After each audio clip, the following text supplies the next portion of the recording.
Bismillahirrahmanirrahim. Innal hamdalillah nahmaduhu wa nasta'inuhu wa nastaghfiruhu wa natubu ilayh wa na'udzu billahi min shururi anfusina wa min sayyiati a'malina. May yahdihillahu fala mudilla lahu wa man yudlilhu fala hadiya lahu. Asyhadu an la ilaha illallah wahdahu la syarika lahu wa asyhadu anna Muhammadan abduhu wa rasuluhu sallallahu alaihi wa ala alihi wa ashabihi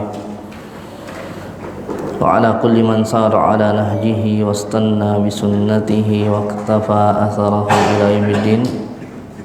Qala Allah jalla wa ala ya ayyuhalladzina amanu taqullaha haqqa tuqatih wa la tamutunna illa wa antum muslimun.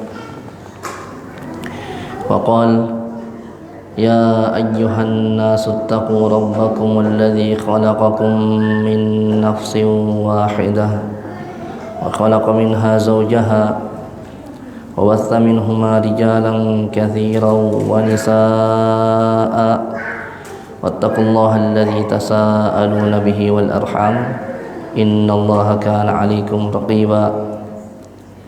وقال يا أيها الذين آمنوا اتقوا الله وقولوا قولا سديدا يصلح لكم أعمالكم ويغفر لكم ذنوبكم ومن يطع الله ورسوله فقد فاز فوزا عظيما.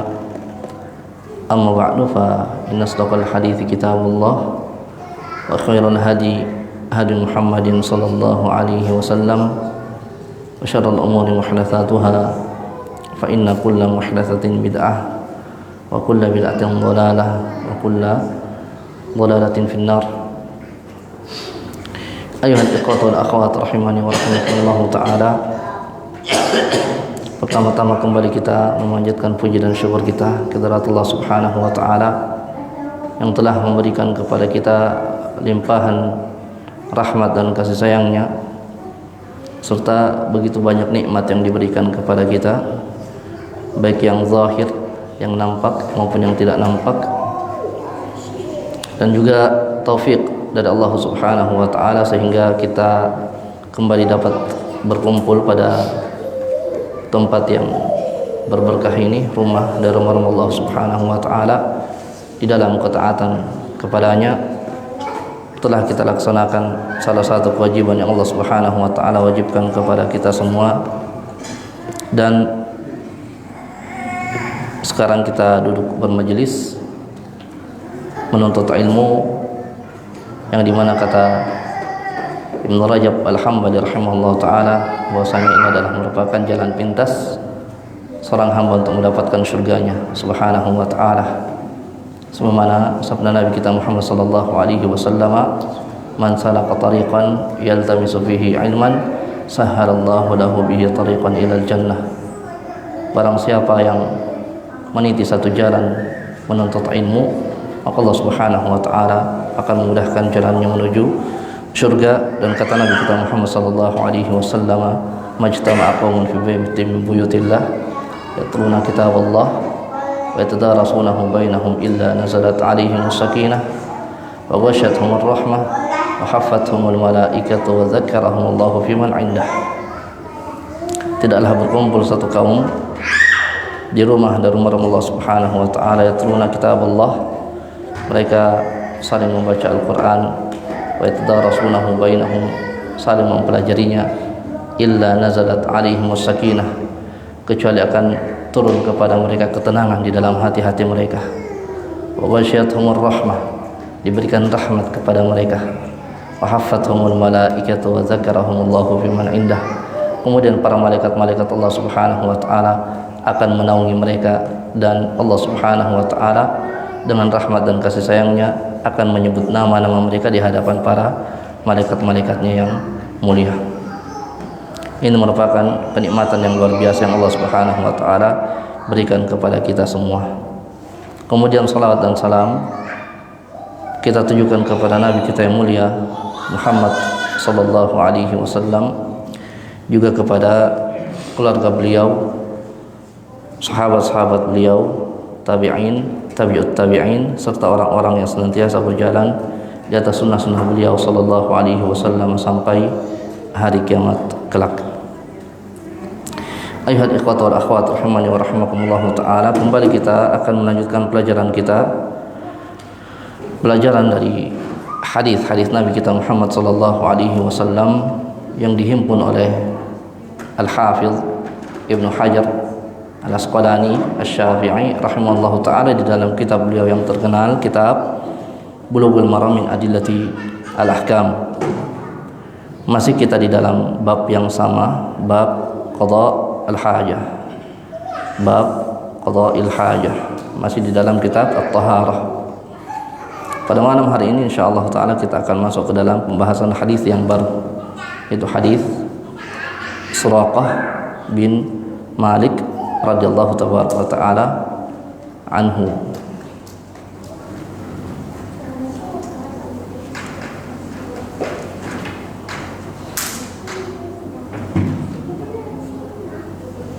Taib.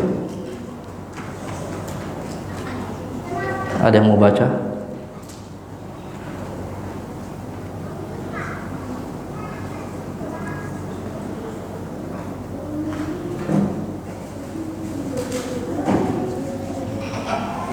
An Suraqah bin Malik qala allamana Rasulullah sallallahu alaihi wasallam fi qala an naqauda al-yusra an-naq'uda al-yusra wa nansibal jumna rawahul Al-Baihaqi bisa nadid dhaif. Naam. Baik, sekali lagi, fadhil. Baik. Wa an Suraqah bin Malik radhiyallahu anhu qala allamna Rasulullah sallallahu alaihi wasallam Allamana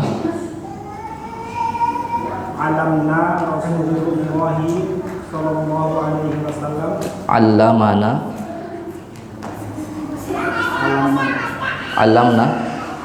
di sini.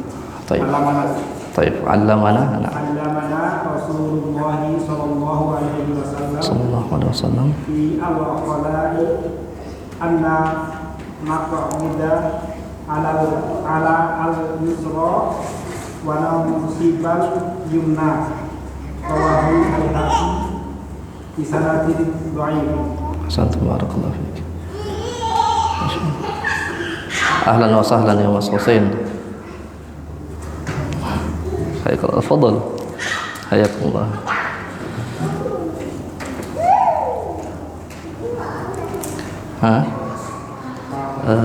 Hadis Suraqah. Hadis Suraqah bin Malik. Bab mazilna fi bab qada'il hajah.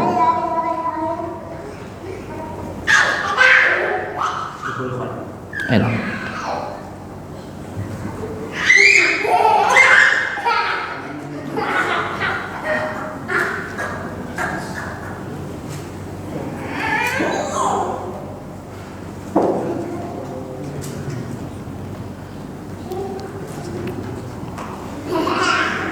Wajadtum?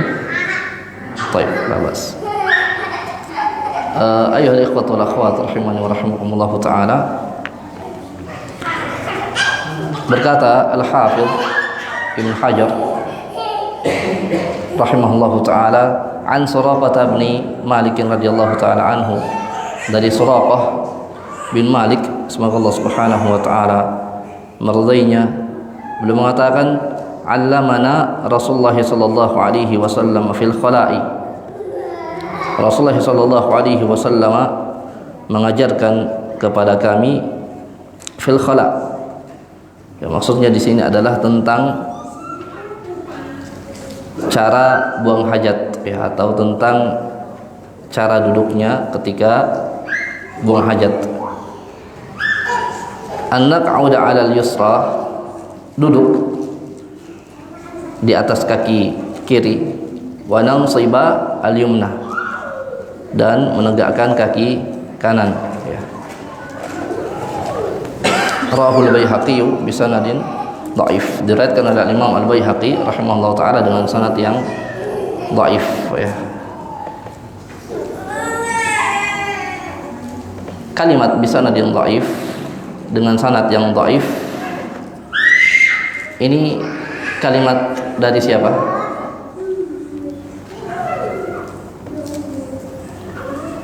Siapa yang menghukumi hadis ini sebagai hadis yang dhaif?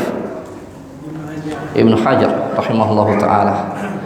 Ibnu Hajar rahimahullahu taala menghukumi hadis ini sebagai hadis yang dhaif, dan benar, ya, hadis ini adalah hadis yang dhaif. Ya, disebutkan oleh Ibnu Hajar rahimahullahu taala agar supaya kita mengetahui hukum dari hadis ini, agar kita mengetahui hukum dari hadis ini. Di dalam hadis ini Suraqah bin Malik radhiyallahu taala anhu mengatakan bahwasanya Nabi sallallahu alaihi wasallam mengajarkan kepada kami cara duduk ketika buang hajat, yaitu dengan duduk di atas kaki kiri kemudian menegakkan kaki yang kanan, ya. Tentu saja ketika kita mengaplikasikan tata cara duduk yang seperti ini ya kurang baik, ya. Artinya bisa buat kita itu pegal, ya. Oleh karenanya para ulama mengatakan alhamdulillah, segala puji bagi Allah Subhanahu wa taala yang menjadikan hadis ini adalah hadis yang dhaif. Hadis yang dhaif, ya. Disebabkan karena jika hadis ini adalah hadis yang sahih, maka di antara sunnah Nabi sallallahu alaihi wasallam adalah melakukan duduk dengan cara yang seperti ini. Ya, oleh karenanya alhamdulillah, segala puji bagi Allah Subhanahu wa taala yang menjadikan hadis ini adalah hadis yang dhaif, ya. Hadis ini adalah hadis yang dhaif, yang dimana tidak bisa dijadikan sebagai hukum. Hadis ini hadis yang dhaif yang tidak bisa kita jadikan sebagai hukum, karena dia berkaitan dengan kesehatan, maka dia merujuk kepada apa yang dikatakan oleh al-atibba, para dokter, ya. Jika para dokter mengatakan bahwasanya duduk yang seperti ini mengandung manfaat, maka kita melakukannya, bukan disebabkan karena dia adalah sunnah Nabi SAW, akan tetapi karena dia memberikan manfaat kepada kita. Segala sesuatu yang memberikan manfaat kepada kita, maka itu matlub, ya, sesuatu yang dianjurkan, bukan disebabkan karena dia sunnah, akan tetapi karena dia memberikan kesehatan kepada kita, ya. Jadi kalau ada misalkan hadis, ya, yang dhaif yang berkaitan tentang masalah kesehatan, maka kita merujuk kepada apa yang dikatakan oleh para atibba, para dokter-dokter. Kecuali jika misalkan ada hadis yang sahih kemudian bertentangan dengan apa yang dikatakan oleh dokter yang dia spesialis di dalamnya, maka yang manakah yang lebih dikedepankan? Tentu saja hadis Nabi SAW yang sahih, karena hadis Nabi SAW adalah merupakan wahyu dari Allah Subhanahu wa taala. Wa ma yantiqu 'anil hawa in huwa illa wahyuha. Tidaklah Nabi SAW mengucapkan sesuatu dari hawa nafsunya, akan tetapi wahyu yang diwahyukan kepadanya. Oleh karena jika bertentangan antara hadis Nabi SAW dengan perkataan dokter, ya, maka tentu saja yang dikedepankan adalah hadis Nabi sallallahu alaihi wasallam. Nah, oleh karenanya di dalam hadis yang sahih yang diriwayatkan oleh Imam Al-Bukhari rahimahullah taala, seorang pernah datang kepada Nabi sallallahu alaihi wasallam ya, mengatakan bahwasanya ya Rasulullah, ya, ini tentang keutamaan al-asal, ya, tentang madu, ya, telah jelas di dalam Al-Qur'an dan juga hadis-hadis Nabi sallallahu alaihi wasallam tentang keutamaan madu. Nah, dia datang kepada Nabi sallallahu alaihi wasallam dan mengatakan, wahai Rasulullah, saudaraku sakit perut. Kemudian dia minum madu. Setelah minum madu bertambah sakitnya. Kata Nabi sallallahu alaihi wasallam, shadaqallah wa kadzaba batnu akhik. Ya. Maha benar Allah Subhanahu wa taala dan berdusta perut dari saudaramu. Artinya apa? Artinya tetap lebih dikedepankan wahyu dari Allah Subhanahu wa taala daripada perkataan seluruh makhluk. Nah. Jadi alhamdulillah hadis ini adalah merupakan hadis yang dhaif, hadis yang lemah yang tidak bisa kita jadikan sebagai hukum. Nah. Kemudian kita masuk ke dalam hadis yang setelahnya. Fadhal.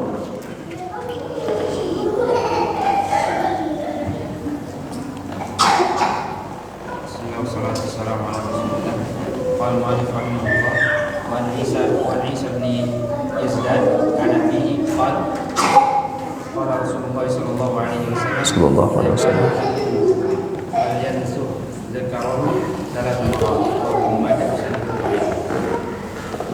Nah, berkata Al-Hafidh Ibnu Hajar rahimahullahu taala an Isa bin Yazdad an abihi qala Rasulullah sallallahu alaihi wasallam idza bala ahadukum falyantur dzakarahu thalatha marratin rawahu Ibnu Majah bisanadin dhaif. Dari Isa bin Yazdad rahimahullahu taala, sebagian mengatakan Isa bin Izdad rahimahullahu taala an abihi, dari bapaknya. Qala Rasulullah sallallahu alaihi wasallam, dia mengatakan bahwasanya Rasulullah sallallahu alaihi wasallam bersabda, idza bala ahadukum, apabila seorang di antara kalian buang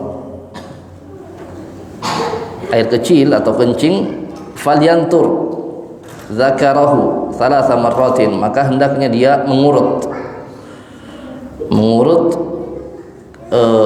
kemaluannya, ya, alhamdulillah, mengurut kemaluannya thalatha marratin, 3 kali. Rahu Ibnu Majah misadan dhaif, diriwayatkan oleh Imam Ibnu Majah rahimahullah taala dengan sanad yang dhaif, dengan sanad yang lemah. Ya betul, sebagaimana yang disebutkan oleh Al-Hafidh Ibnu Hajar rahimahullah taala, sanad ini adalah sanad yang lemah, dengan sanad yang lemah. Oleh karenanya ketika Al-Hafidh Ibnu Hajar rahimahullah taala menyebutkan di dalam Fathul Bari bahwasanya sanadnya adalah sanad yang sahih, maka dikomentari oleh para ulama, ini kekeliruan dari Ibnu Hajar rahimahullah taala, kekeliruan dari Ibnu Hajar. Ya, beliau mengatakan bahwasanya sebagaimana di dalam Fathul Bari disebutkan bahwasanya hadis ini sanadnya sahih, padahal di sini disebutkan bisanadin dhaif, dengan sanad yang dhaif. Nah, ini kekeluaran dari Ibnu Hajar rahimahullah taala. Akan tetapi yang benar adalah sanadnya dhaif, ya, disebabkan karena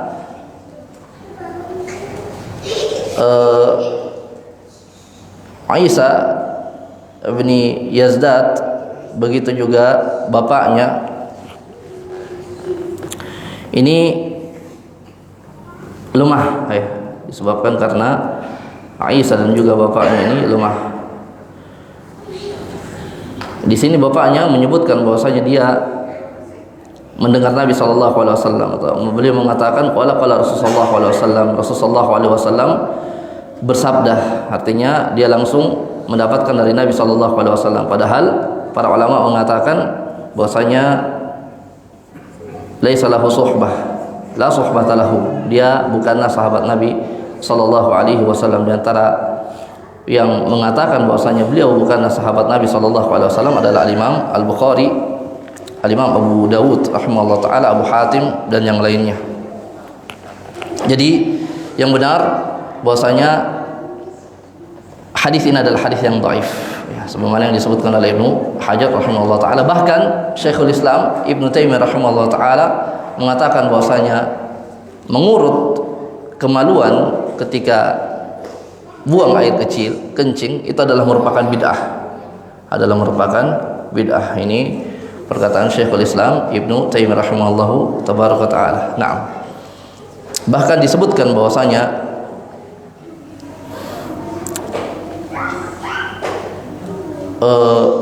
di dalam hadis ini ada salah seorang rawi yang bernama Zum'ah bin Saleh, yang dimana Imam Nawawi rahimahullah taala mengatakan bahwasanya sepakat para ulama hadis bahwasanya dia adalah orang yang lemah, ya. Jadi ala kulli hal yang benar bahwasanya hadis ini adalah hadis yang dhaif. Hadis yang dhaif kembali tidak boleh kita jadikan sebagai sandaran hukum. Nah, baik. Kemudian hadis yang selanjutnya.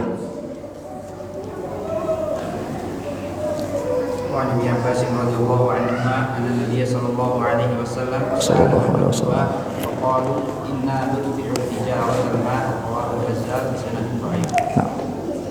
بعده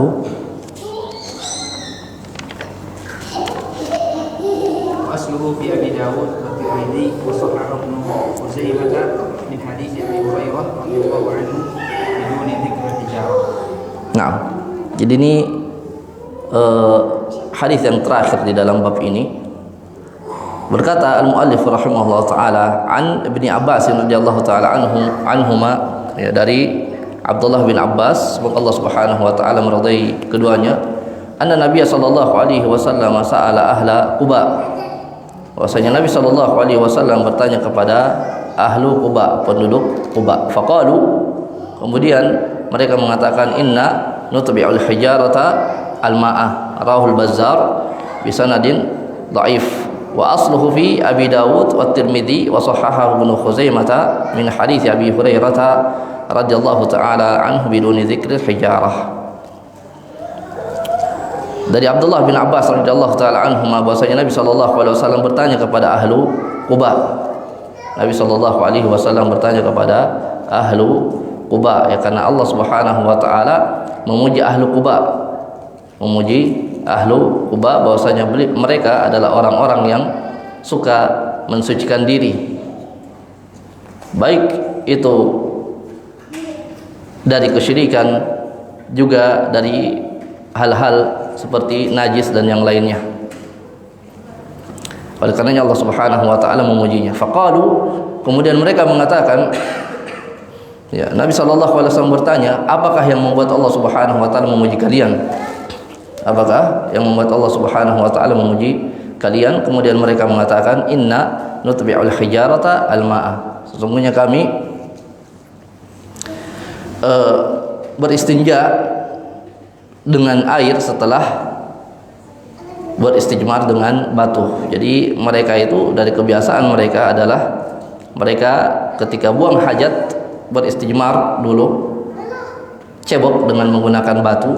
Kemudian setelah itu cebok dengan menggunakan air, ya, beristijmar dengan batu, kemudian setelah itu beristinja dengan air. Rawahul Bazzar bisanadin dhaif, diriwayatkan oleh Imam Al-Bazzar rahimahullah taala dengan sanad yang dhaif. Kembali Al-Hafidz Ibnu Hajar rahimahullah taala mendhaifkan hadis ini. Kembali Al-Hafidz rahimahullah taala mendhaifkan hadis ini. Wa asluhu, akan tetapi asal dari hadis ini adalah di dalam riwayat Abi Dawud, ya, riwayat Abi Dawud rahimahullah taala, juga riwayat Imam At-Tirmidzi rahimahullah taala, dan juga disahihkan oleh Al-Imam Ibnu Khuzaimah dari hadis Abu Hurairah radhiyallahu taala anhu biduni dzikril hijarah, tanpa ada lafaz al-hijarah. Maksudnya adalah bahwasanya yang mereka lakukan adalah beristinja dengan menggunakan air tanpa batu terlebih dahulu, Tapi tentu saja ini dihukumi dhaif oleh Ibnu Hajar rahimahullahu taala. Di dalam hadis yang pertama yang diriwayatkan oleh Imam Al-Bazzar rahimahullahu taala, Al-Hafidz rahimahullahu taala mendhaifkan hadisnya. Itu disebabkan karena ada salah seorang rawi yang bernama Muhammad bin Abdul Aziz Az-Zuhri. Beliau rahimahullahu taala ini 3 bersaudara. Ada Muhammad bin Abdul Aziz, ada Abdullah bin Abdul Aziz, ada Imran bin Abdul Aziz. Ketiga-tiganya ini dhaif semua. Dhaif ya, semuanya lemah. Jadi kalau misalkan ada hadis di dalam sanadnya ada salah satu dari 3 orang ini, maka hadisnya dhaif. Muhammad bin Abdul Aziz atau Abdullah bin Abdul Aziz Az-Zuhri atau Imran bin Abdul Aziz Az-Zuhri rahimahullahu tabaraka ta'ala. Naam. Bahkan kedhaifannya itu dinukilkan oleh Al-Haythami rahimahullahu taala dari perkataan Al-Imam Al-Bukhari rahimahullahu jalla wa ala. Naam. Kemudian hadis yang kedua, wa asluhu fi Abi Dawud, dari hadisnya Abu Hurairah radhiyallahu taala anhu, itu juga didhaifkan oleh para ulama, di antaranya oleh Al-Imam An-Nawawi rahimahullahu jalla wa ala, juga Al-Hafidz Ibnu Hajar, disebabkan karena paling tidak ada 2 kecacatan. Yang pertama adalah kecacatan dari seorang perawi yang bernama Yunus bin Al-Harith. Kemudian yang kedua adalah Ibrahim bin Abi Maimunah, ya,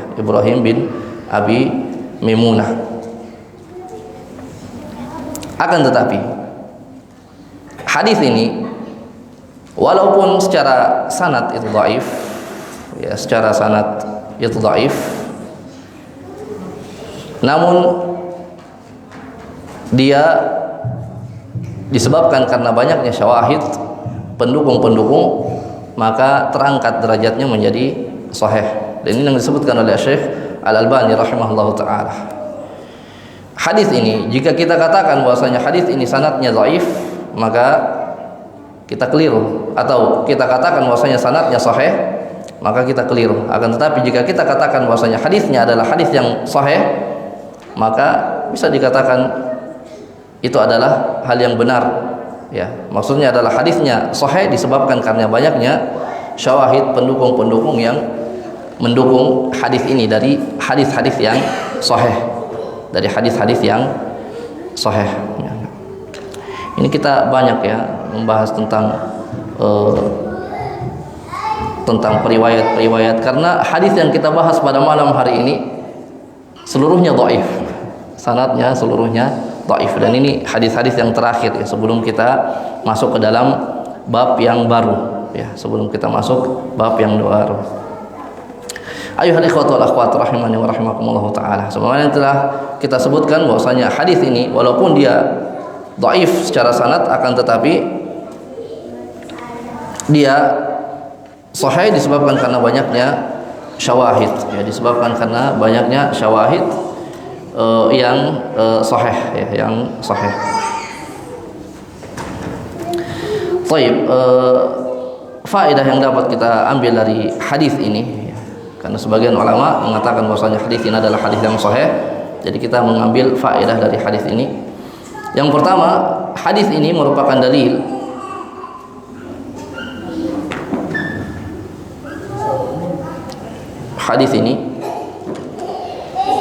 adalah merupakan dalil bahwasanya menggabungkan antara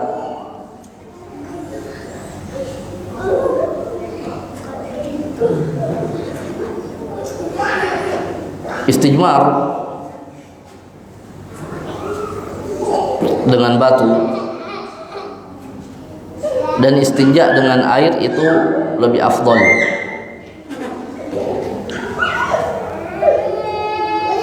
Jadi ketika buang hajat ingin beristinja, sebagian ulama mengatakan bahwasanya beristijmar dulu menggunakan batu dulu 3 atau lebih, kemudian setelah itu beristinja dengan air. Ini lebih afdol. Ini lebih afdol. Walaupun tentu saja ada khilaf di antara para ulama tentang masalah ini. Ada khilaf di antara para ulama tentang masalah ini. Sebagian ulama bahkan mengatakan bahwasanya ini bukanlah sunnah Nabi SAW, disebabkan karena Nabi SAW tidak pernah melakukannya. Ya, karena Nabi SAW tidak pernah melakukannya. Syekh Muqbil rahimahullah ta'ala pernah ditanya tentang masalah ini, apakah menggabungkan antara istijmar, ya, cebok dengan menggunakan batu, kemudian setelah itu beristinja dengan menggunakan air adalah merupakan bid'ah? Kata beliau rahimahullah ta'ala bahwasanya dia bukanlah sesuatu yang sunnah, karena Nabi SAW tidak pernah melakukannya, akan tetapi dia tidak masuk ke dalam perkara bid'ah. Dia tidak masuk ke dalam perkara bid'ah. Artinya boleh-boleh saja, akan tetapi yang afdol adalah mengikuti sunnah Nabi SAW, entah itu dengan istijmar menggunakan batu atau beristinja dengan menggunakan air, ya, entah itu beristinja dengan menggunakan batu atau beristinja dengan menggunakan air. Dan tentu saja jumhurul ulama mengatakan yang lebih afdol adalah menggunakan air karena dia lebih bersih, dia lebih bersih.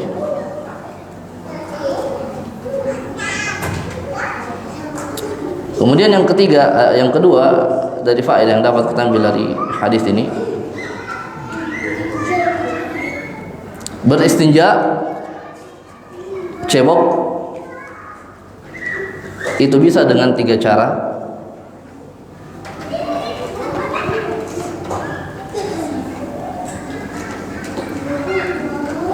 Yang pertama dengan menggunakan 3 batu.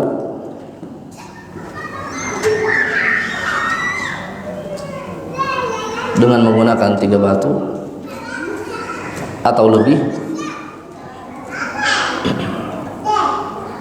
Dan ini masuk juga hal-hal yang semakna dengannya, seperti tisu dan yang lainnya. Kemudian yang kedua dengan menggunakan air. Yang kedua dengan menggunakan air. Kemudian yang ketiga dengan menggunakan batu, kemudian menggunakan air. Dengan menggunakan batu terlebih dahulu, kemudian menggunakan air.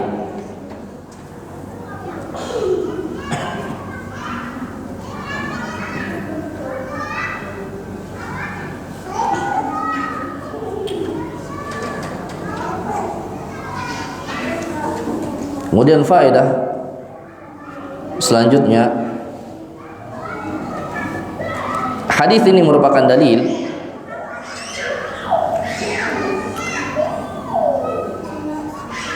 bahwasanya Nabi SAW tidak mengetahui perkara yang gaib.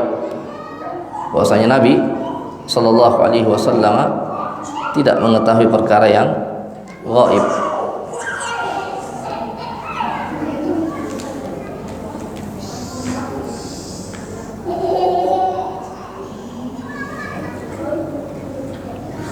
Karena di dalam hadis ini Nabi SAW bertanya kepada ahla Quba. Nabi SAW bertanya kepada penduduk Quba, apa yang menjadikan kalian dipuji oleh Allah Subhanahu wa taala? Ini menunjukkan bahwasanya Nabi SAW tidak mengetahui perkara yang gaib. Tidak mengetahui perkara yang gaib. Kemudian faedah selanjutnya,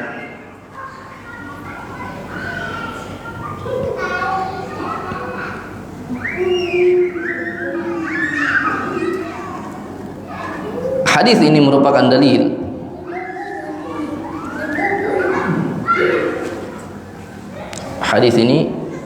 dalil bahwasanya orang yang lebih tinggi kedudukannya,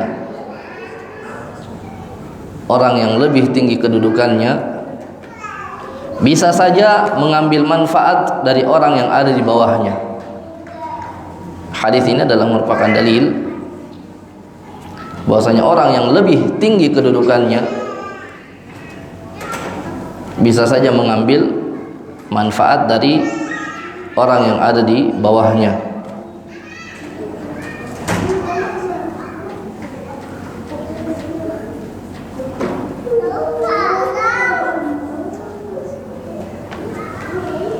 Kemudian faedah selanjutnya,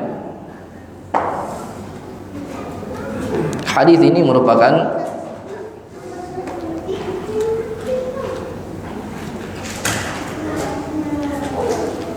dalil ketawaduan Nabi sallallahu alaihi wasallam. Ketawaduan Nabi sallallahu alaihi wasallam.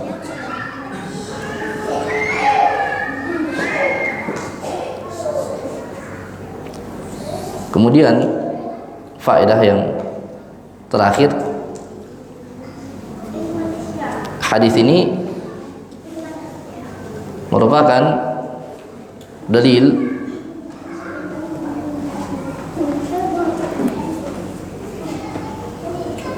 keutamaan sahabat-sahabat Nabi sallallahu alaihi wasallam.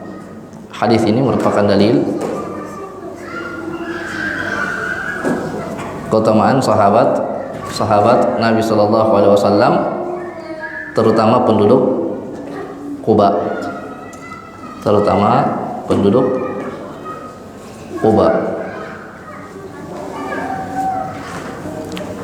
Nah,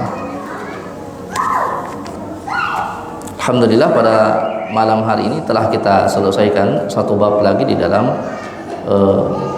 kitab At-Taharah. Dan insyaallah ta'ala pada pekan yang akan datang kita akan masuk ke dalam pembahasan bab yang baru.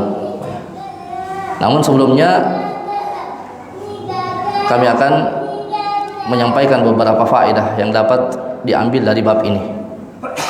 Ada beberapa faedah yang dapat kita ambil dari bab ini, dan ini disebutkan oleh para ulama kita. Yang pertama, disunahkan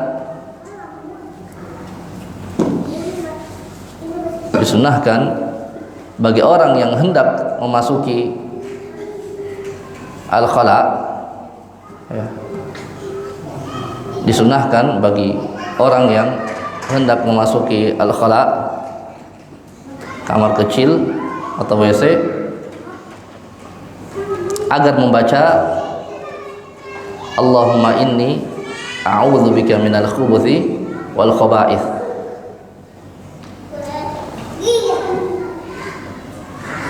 Allahumma inni a'udzubika minal khubuthi wal khaba'ith. Dan ini hukumnya sunnah, bukan wajib. Sebagian orang ada yang ketika masuk WC, qadarullah dia lupa, kemudian kembali lagi, dia ulang lagi karena lupa doanya. Ya, itu bukan wajib, ya, dia sunnah. Nah, adapun tambahan bismillah, ya,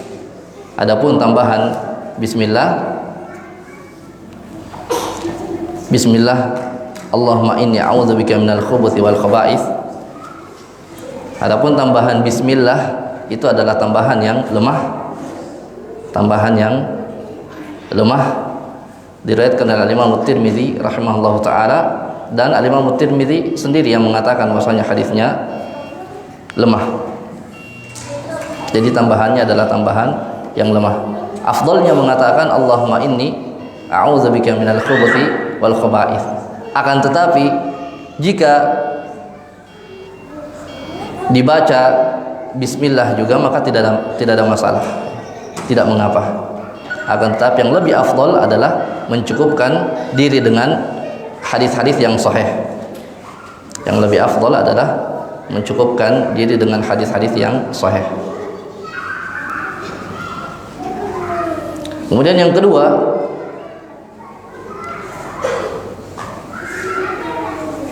disunnahkan jika keluar dari al-khala mengucapkan ghufranaka.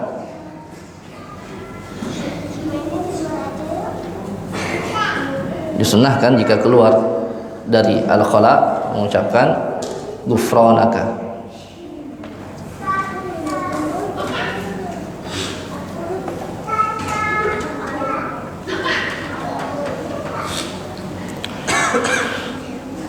Kemudian yang ketiga,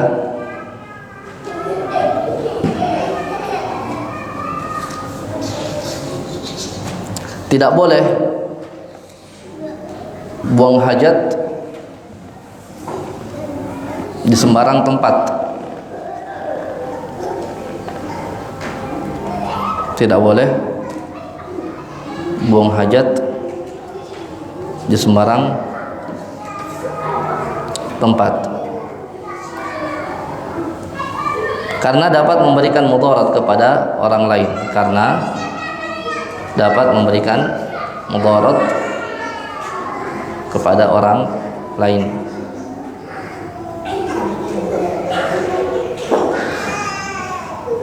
Kemudian yang keempat,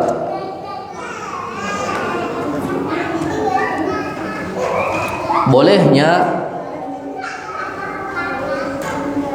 meminta pertolongan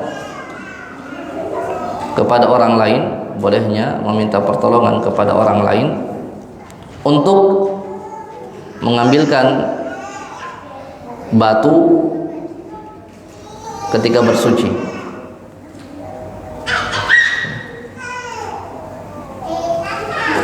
Dan ini bukanlah suatu hal yang menafikan rasa malu.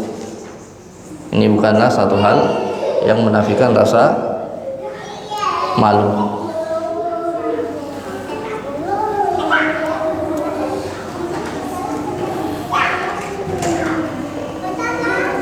Kemudian yang kelima, dimakruhkan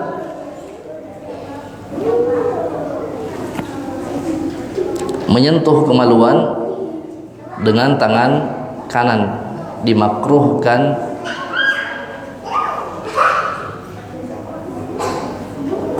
menyentuh kemaluan dengan tangan kanan, dan ini adalah merupakan pendapat jumhurul ulama, mayoritas ulama. Dan sepantasnya, ya, barakallahu fikum, bagi penuntut ilmu, orang-orang yang menuntut ilmu itu menjauhi perkara-perkara yang makruh, perkara-perkara yang makruh, karena perkara-perkara yang makruh atau perkara-perkara yang dibenci juga masuk ke dalam bab larangan, masuk ke dalam bab larangan. Sepantasnya bagi penuntut ilmu agama itu menjauhkan diri dari perkara-perkara yang makruh, perkara-perkara yang makruh.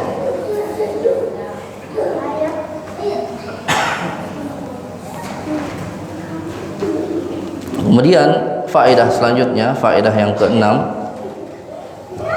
istijmar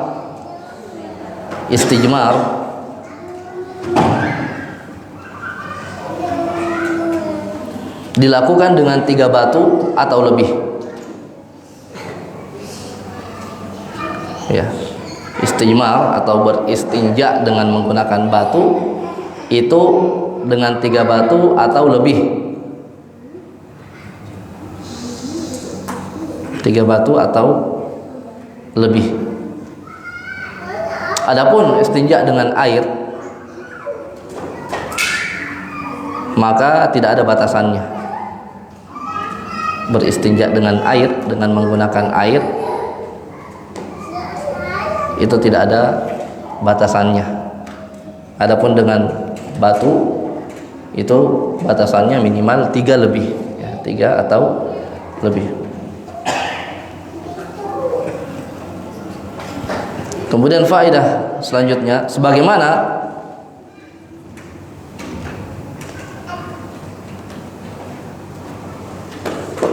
buang air besar, sebagaimana buang air besar, beristinja dengan menggunakan 3 batu, maka buang air kecil juga demikian.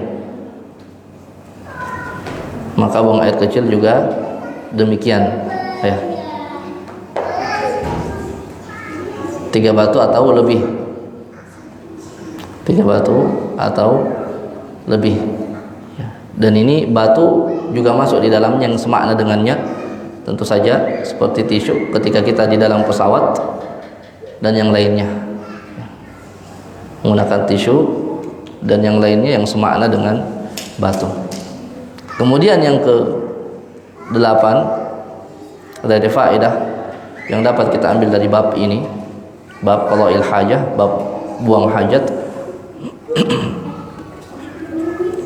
Hukum membersihkan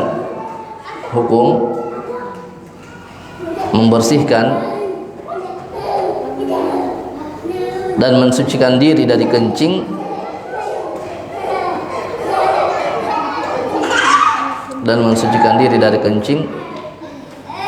adalah wajib.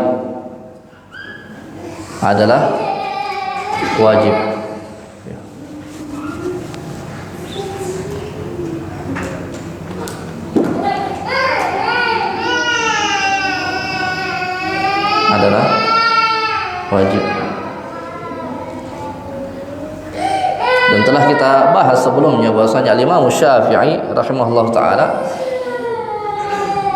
berpendapat bahwasanya seluruh kencing itu najis. Seluruh kencing itu najis. Nah,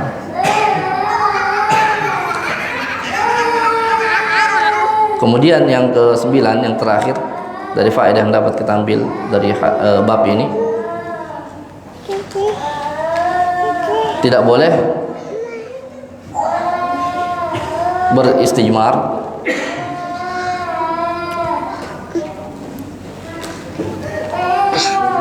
dengan sesuatu yang dimuliakan.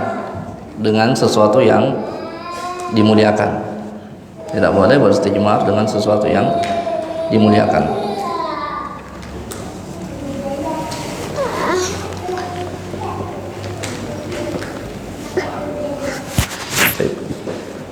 Mungkin ini saja yang dapat kami sampaikan pada malam hari ini.